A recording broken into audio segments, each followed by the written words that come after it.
Hello, welcome dear students.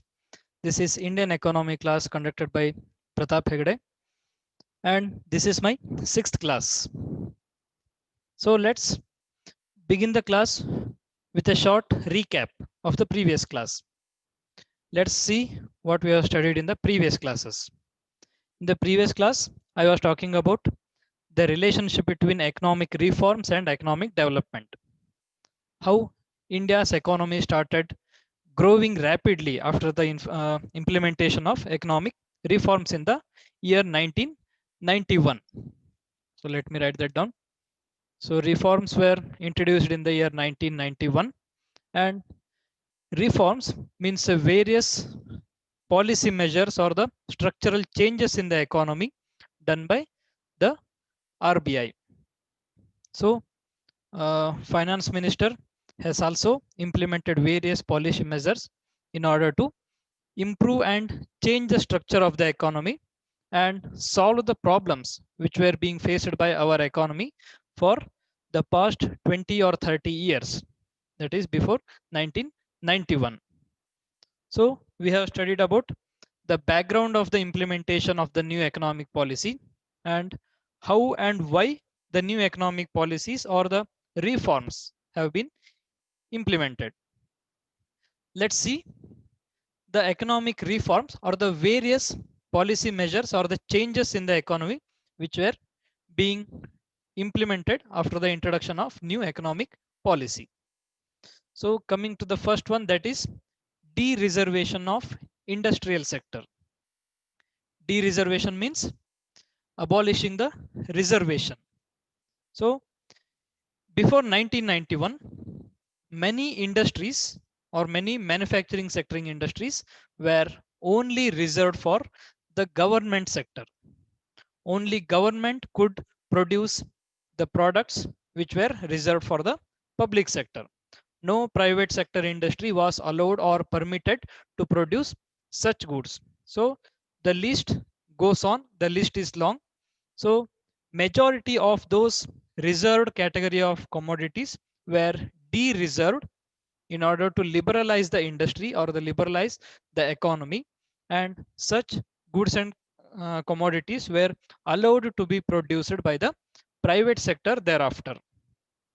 So reservation on many of the goods except some pharmaceutical industry, some chemical industry, arms and ammunition industry, fire and cracker industry.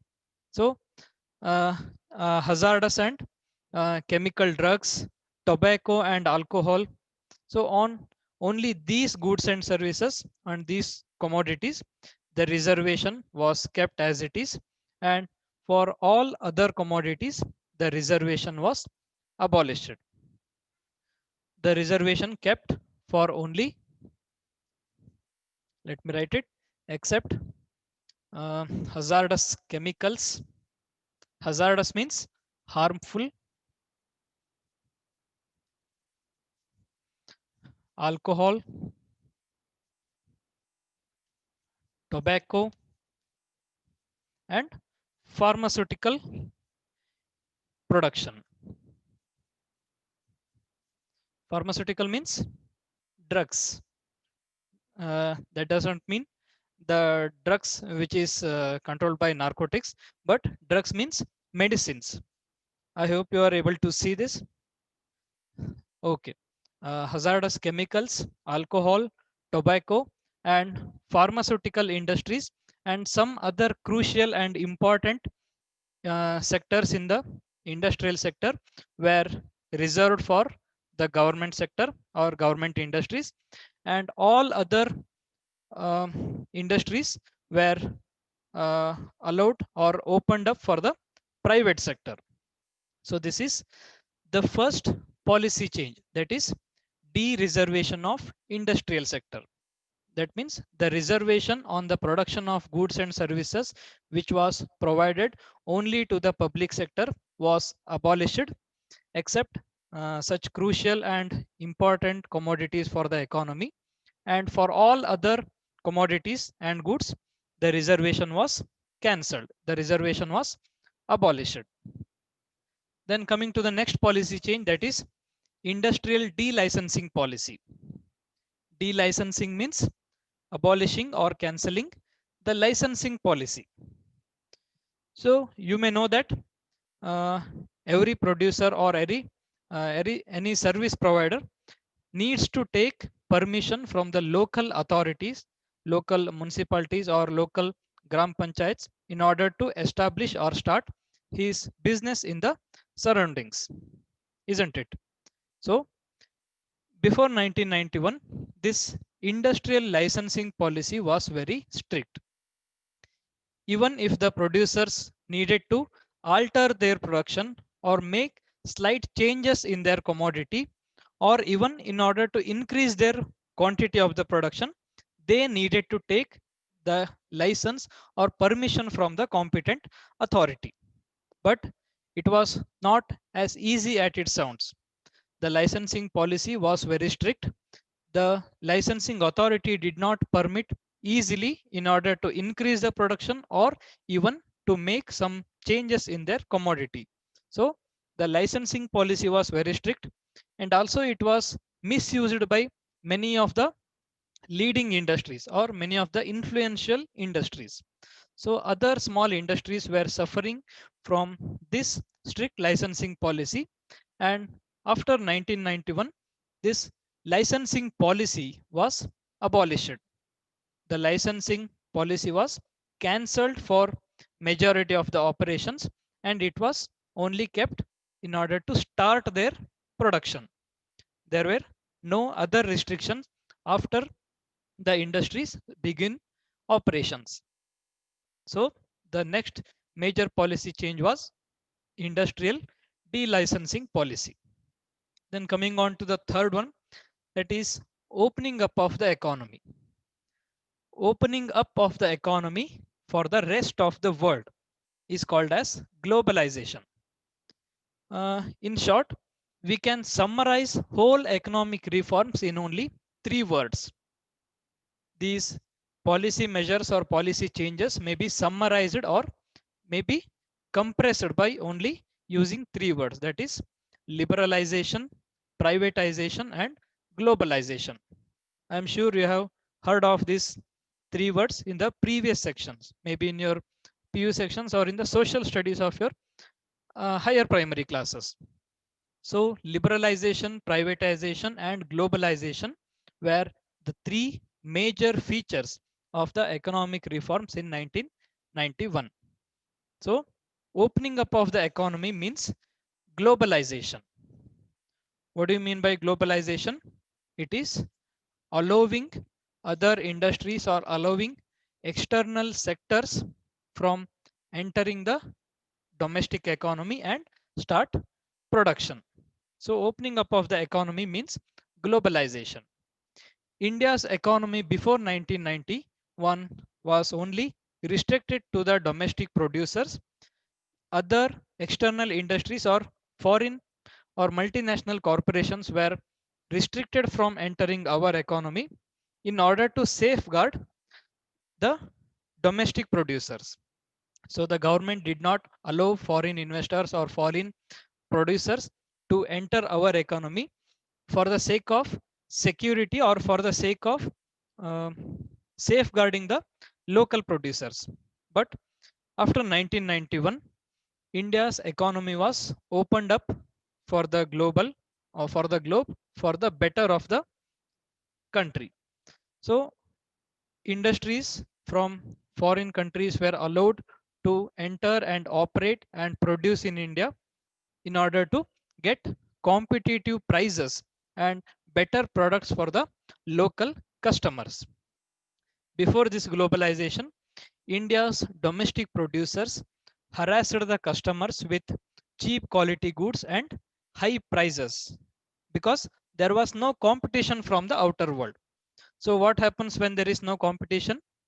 When there is no competition, we do not try to improve or increase our ability.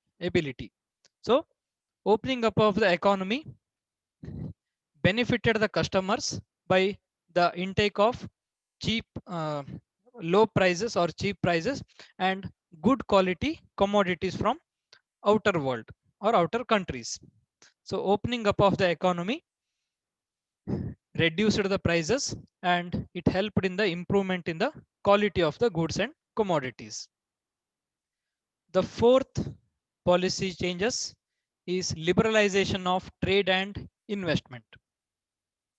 Before 1991, the foreign investors and foreign traders were facing many restrictions, many uh, barriers in order to trade with our economy. There were many rules and regulations which did not allow the smooth functioning of trade and investment by foreigners in our country.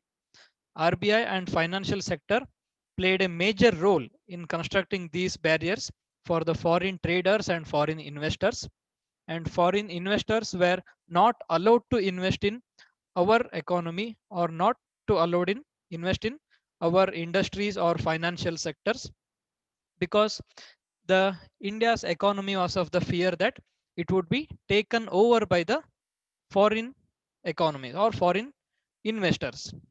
But in the year 1991, the government let go of this fear and allowed foreign investment and foreign traders to freely trade in our economy. That is why investment from abroad came to our country and therefore our productivity began to increase. Before 1991, there were tariffs and quotas which restricted foreign trade, which restricted the amount of trade between our country and the foreign country, and also the quantity of goods and services which could be exchanged between our country and the foreign economy. But after 1991, these trade barriers like tariffs and quotas were completely abolished, or they were minimalized, or they were kept to very negligible amount. So after 1991, trade restrictions were abolished and the economy was liberalized and opened up for the investment and trade practices by the foreign investors. Then the fifth policy change is financial sector reform. Financial sector of India is governed by or headed by the RBI. I'm sure you know that the financial sector of India is governed by or controlled by or monitored by the RBI, the Reserve Bank of India, or we may call it as the Central Bank of India. So before 1991, RBI has had the majority of the control over all the financial sectors in India. So the rules and regulations were very strict before 1991. Like even if the banks wanted to start their own or start the new branch somewhere else, they had to go to RBI and take permission. Even if they had to start their new branches, they had to ask the permission from RBI. But the RBI did not easily give the permission. So due to these restrictions, due to these unnecessary barriers, India's financial sector did not grow as fast as possible.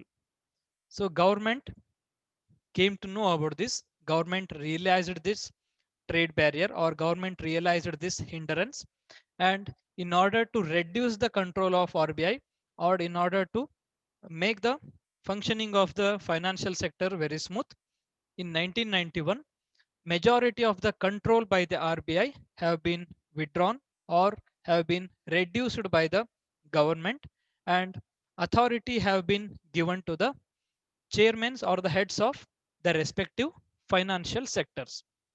So they may provide loans to whomever they need, only under if the conditions were fulfilled, and also they were freely allowed to open up their branches anywhere they wanted to.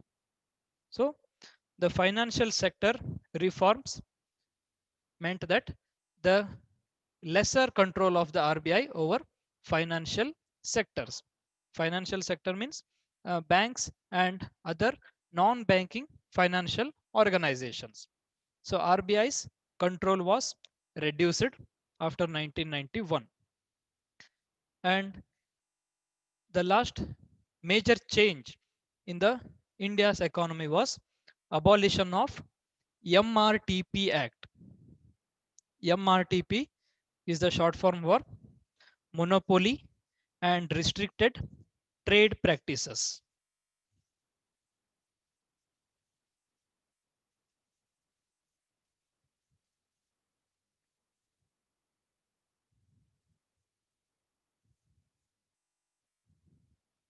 So MRTP is the short for Monopoly and Restricted Trade Practice Act.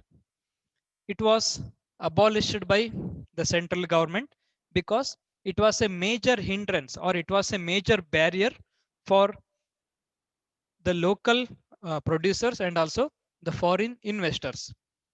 In order to ease the function or in order to make the economy function smoothly, MRTP Act was abolished in the year 1991. So, dear students, these were the major policy changes or reforms which were adopted by our economy in the year 1991. Due to all these major reforms, due to all these policy reforms, India's economy have been growing rapidly. India's economy has been attracting a large number of investors from domestic and as well as foreign countries, and India is achieving greater heights year by year. So that's all for today. I hope you understood. Let's see in the next class. Thank you.